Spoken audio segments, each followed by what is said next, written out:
Welcome to Movie Caps. Today I will show you a thriller, horror, action film from 2009 titled The Final Destination. Spoilers ahead. Watch out and take care. Two couples sit together in the audience of a race car track, Nick and his girlfriend Lori, Hunt and his girlfriend Janet. The bench Nick is sitting on cracks when he puts more weight on it and he asks if the track is safe. Hunt laughs at him and tells him he's only here to see things go wrong. He pulls out a pair of binoculars and uncaps one of the lenses to reveal that it's actually full of alcohol. Nick looks around and notices that even the foundation of the stands is starting to crumble. Oil spills out onto the track and one of the cars skids through it, almost crashing in the cars on the track. The vibrations from the track cause some of the screws holding the protective fence together to come loose. A piece of paper travels through the air and lands next to Nick. It has pictures of all of the drivers who have died on the track. He suddenly gets an eerie feeling that something is wrong. While some mechanics tend to one of the cars, the driver drives off before the team can get all of the tools off. The car goes back onto the track and a screwdriver falls out onto the road.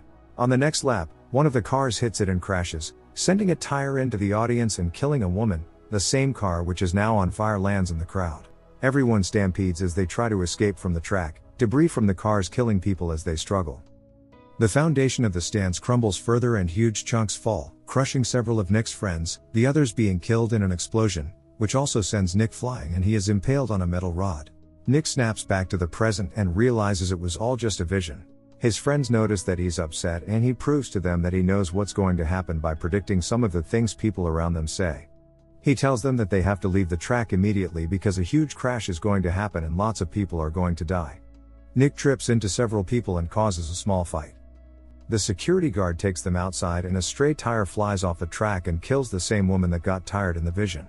One of the men wants to go back in to save his wife, but the security guard won't let him for his own safety. They watch as the entire stadium explodes and crumbles. The four friends meet up at a coffee shop afterwards to discuss what happened at the track and question Nick about his vision. They watch news coverage of the accident on the TV and learn that there will be a memorial for those who died at the track. Only Nick and Janet decide to go, the rest don't believe they're lucky for surviving. While at the memorial, several people thank Nick for his warning to leave. George, the security guard, also thanks him, and the redneck that tried to get back inside, Carter, confronts George by calling him racial slurs and threatening his life. Nick wakes up from a violent nightmare and pictures of him and Janet fall from their bedside table onto the floor, where a knife rolls off and stabs Janet's picture. Carter drives a tow truck down the street at night. He is blasting music and obviously drunk. He pulls up outside of George's house and parks the truck. He starts getting supplies ready to set George's house on fire, but instead ends up getting his ankle caught in the tow chain and spills gasoline on the pavement. The truck starts to drive on its own and drags Carter behind it, the sparks from the chain igniting the gasoline and setting Carter on fire. Janet and Lori watch TV coverage of Carter's strange death and Nick has another vision. Nick tells Lori that his dream last night predicted Carter's death and that the vision he just had probably predicted another one, but he isn't sure who's going to die next. A mom and her two kids get out of their van, the same ones from the track. The boys throw rocks at nearby signs while a man fills his lawnmower with gasoline. The mother gives the kids money for a local arcade while she goes inside a hair spa. She explains that she knows she's late but begs them to give her another appointment anyway. The staff ends up staying late specifically to do her hair. The chair she sits in is broken and sometimes drops to the lowest setting without warning. The hairdresser does hairdresser things and leaves her with a thing over her head while she goes to get her some water. The receptionist knocks some product bottles over while she sweeps and the fan above the woman is loose. The hairdresser left the hair straightener on and the condensation from the glass of water causes a bottle of hairspray to slide across the table and make contact with it. The boys enter the store and slip on the product in the lobby. The heat from the hair straightener sends the bottle flying and causes the fan to come crashing down in front of the woman getting her haircut. They leave, and as soon as she walks through the door, the man mowing the lawn hits one of the rocks and it goes flying across the street and goes straight through her eye, killing her. The four friends discuss the accident. Nick tells them that he was able to predict her death because of his visions. He thinks that everyone who died at the track in his vision that escaped in real life is still meant to die. Neither Hunt or Janet believes Nick, but Janet gets so upset that she decides to leave. Hunt also leaves, saying that if he's going to die, he might as well get laid first. Nick has another vision but isn't able to understand it very well. He figures out that people are dying in the same order as in his vision, so they visit the track to jog his memory. At the track, they are confronted by George. They explain why they're there and George offers to let them look at the security footage from that day so he might be able to remember. Nick realizes that the mechanic is next, and that if they can save him, they might be able to stop the rest of them from dying.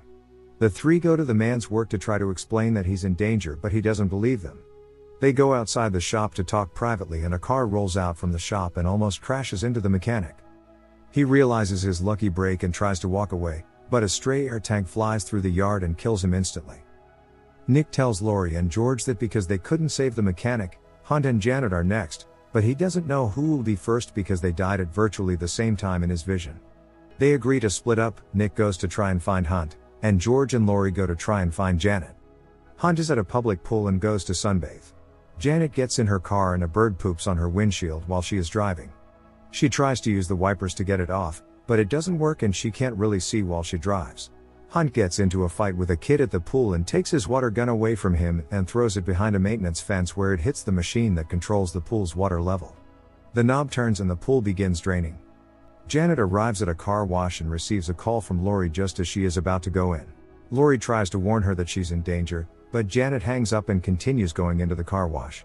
She doesn't retract her radio antenna before going inside and the machines snap it off and it flies into a mechanical box. Her car stops moving on the track and she is unable to get out. A pipe overhead bursts and starts leaking onto the top of the car. Janet tries to drive the car forward, but isn't able to, and the sunroof opens on its own, allowing gallons of water to pour into the car and on top of Janet. The car quickly begins to fill with water. Hunt sunbathes beside the pool and is hit with a golf ball from a nearby golf course, causing him to drop his lucky coin. The coin rolls along the pavement and into the pool and gets pulled towards the drain. Hunt jumps in after it, but gets sucked in and starts suffocating, unable to get himself out. Janet sticks her head out of the sunroof to try and get some air and the sunroof closes around her neck. The track begins moving her car again and she gets closer and closer to some of the car wash tools. George drives their car through the car wash coming the opposite way and pushes Janet's car back out of the way of the machines. Lori comes to Janet and helps her climb out through the sunroof before some of the overhead pipes fall on them. Nick looks for Hunt at the pool but isn't able to find him. The drain pressure builds and eventually becomes so strong that it sucks Hunt's intestines out of his butt. The machine clogs with organs and the pool fills with blood. George realizes that he's next to die, and decides that he's at peace with it. He returns home and accepts his fate. Lori and Nick return to their apartment and lock up everything sharp and make sure everything that could fall over is secure. As they work, they realize that George isn't next, Lori is.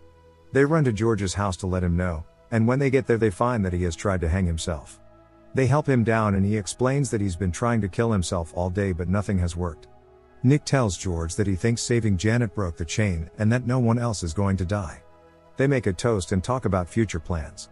Lori and Nick decide to plan a vacation together. Several months later, Nick calls Lori while he packs their bags for their vacation. Lori is at the mall waiting to meet up with Janet so they can do some last-minute shopping and go see a movie before Lori leaves. They hang up and Lori and Janet go through the mall together. Nick gets a vision while he packs, and sees another tragedy.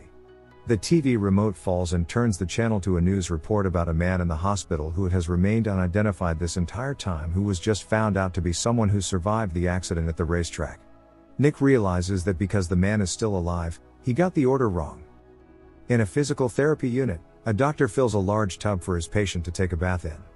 The doctor gets called away and forgets to turn off the water. The water overflows and the patient is unable to do anything to stop it. Nick and George rush to the hospital where the man is being kept.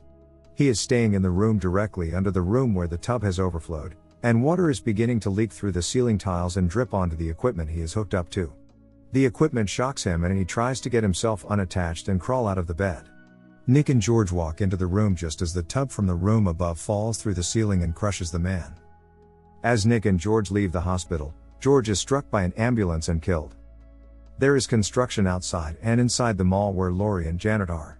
In one of the rooms where construction is being done, a nail gun gets jammed and is left on the table. Heat and sunlight cause some of the piles of sawdust to catch on fire. Lori and Janet are in the movie theater, which happens to be on the opposite side of the wall as the construction site. Lori gets a major déjà vu and notices some of the people in the audience saying and doing the same things as the people were doing on the day of the big accident. Lori starts to get freaked out and tells this to Janet, but she just brushes her off. Nick has another vision and speeds to the mall to try and find Janet and Lori. The fire in the construction room starts to make its way towards explosives. Nick figures out which theater Laurie and Janet are in and he tells them about what happened to George and the other unidentified man. Janet still doesn't want to believe him and refuses to leave the theater. The construction site explodes, sending debris through the movie screen and killing members of the audience. Nick and Laurie run as the rest of the theaters explode and eventually the whole mall catches on fire and starts collapsing. They try to take an escalator to safety but it breaks down and Laurie gets pulled into the machinery and dies. Nick comes back to reality and realizes that he just had another lengthy vision. He is outside the hospital with George and is about to warn him when he gets hit by an ambulance. Nick wastes no time rushing to the mall and locating the construction site behind the movie theater. He notices the fire and tries to pull the fire alarm but it isn't hooked up yet. He grabs a fire extinguisher but it runs out before he can completely put out the fire. The nail gun falls off the table and nails Nick's arm to the wall and also penetrates the barrels of liquid explosives and they begin leaking out onto the floor and spilling towards the fire. Nick tries to pull his arm free to stop the liquid from making contact.